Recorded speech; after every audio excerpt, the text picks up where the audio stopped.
I'm going to talk about biconditional statements. So we already talked about conditional statements. So by adding that prefix by, that means I'm going to have two conditional statements because by is two. So this is one statement that contains two different conditional statements.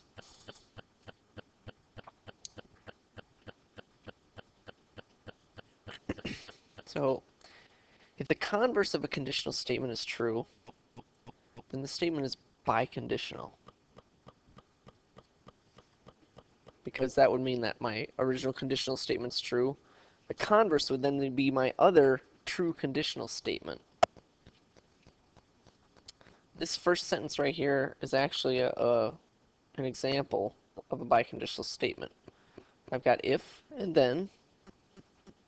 Okay, so if the converse of a conditional statement is true, then the statement is biconditional. So what would the converse of this statement be? It would say,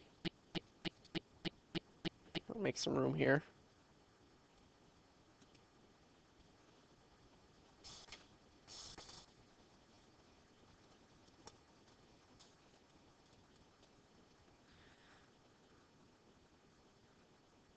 If the statement is biconditional,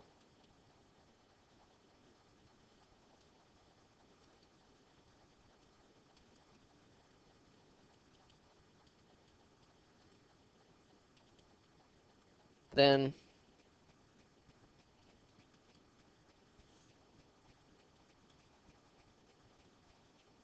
the converse of the conditional statement is true.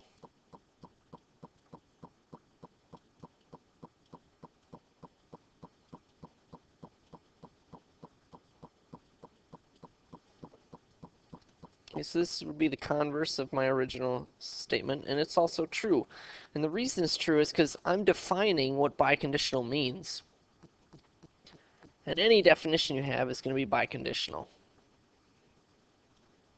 Anytime you get a new definition, you can take that as a biconditional statement, which when we get to proofs is going to allow us to use either form of the conditional statement. So if I'm starting with the then part, you know, I can work towards, I can automatically say that the if part is true.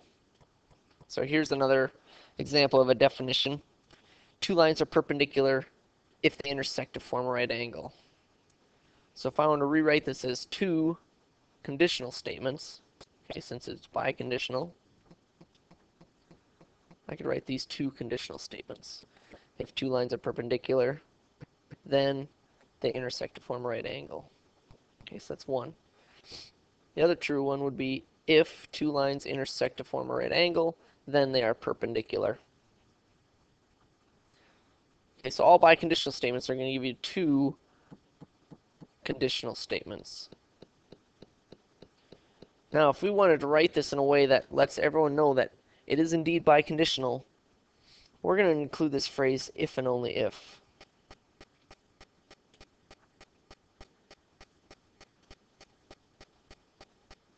Okay, and the way I would do that is I take out the if and then,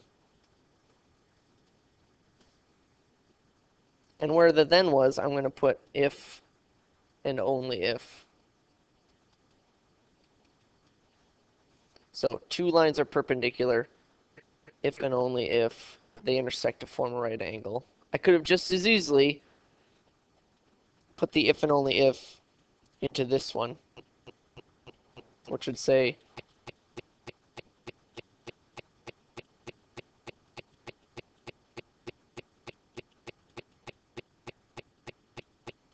two lines intersect to form a right angle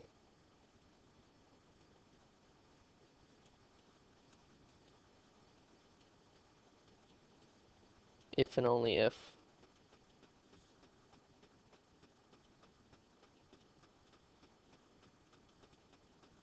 they are perpendicular.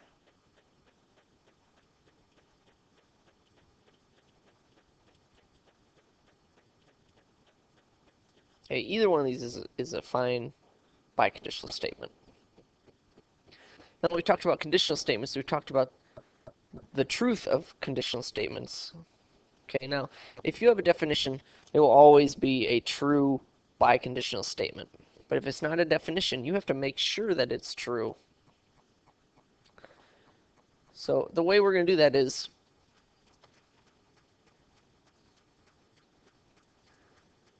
we're going to write the two conditional statements I would get. So take a moment, pause it, write the two conditional statements you would get from this, and come back and I'll fill it in for you. So the first one say if, okay.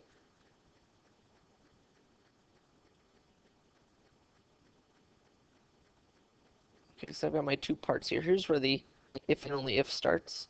So everything that's in front of that is kind of like my hypothesis. So if two lines intersect,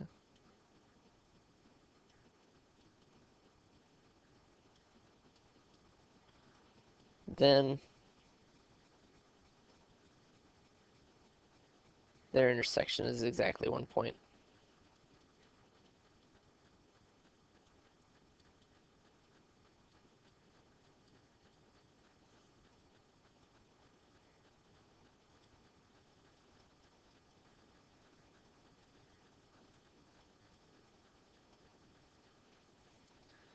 Okay, that's one statement. Now to get the other one, I'm just going to do the converse of what I just wrote. So if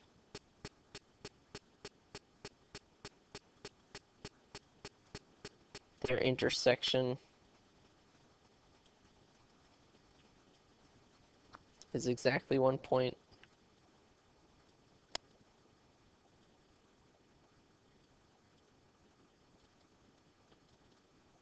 then two lines intersect.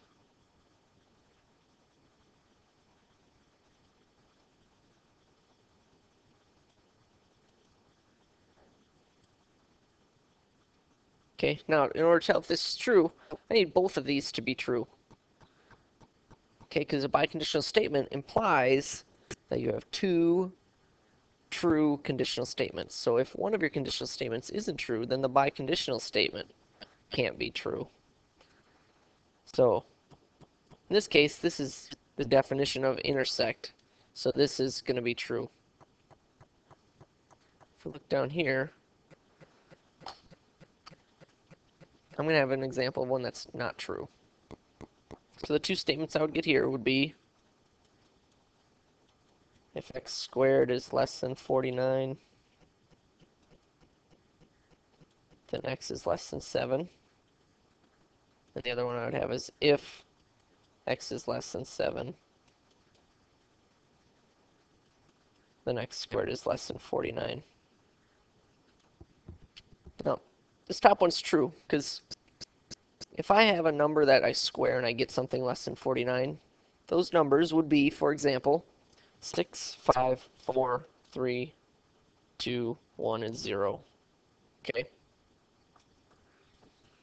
Because if I square those, I'm going to get numbers that are less than 49, and the numbers I'm putting in are less than 7. This is actually a false statement. This second one down here, this is false.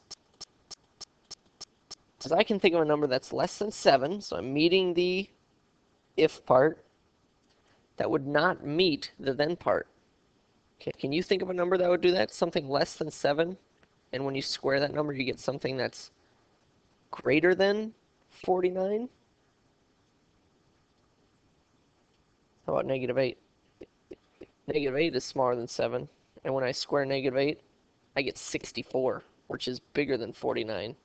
So this one condition, so one conditional statement of my two conditional statements are false, which means my biconditional statement is false. Okay, so if one or both are false, then the whole biconditional statement is false. And that wraps up biconditional for us.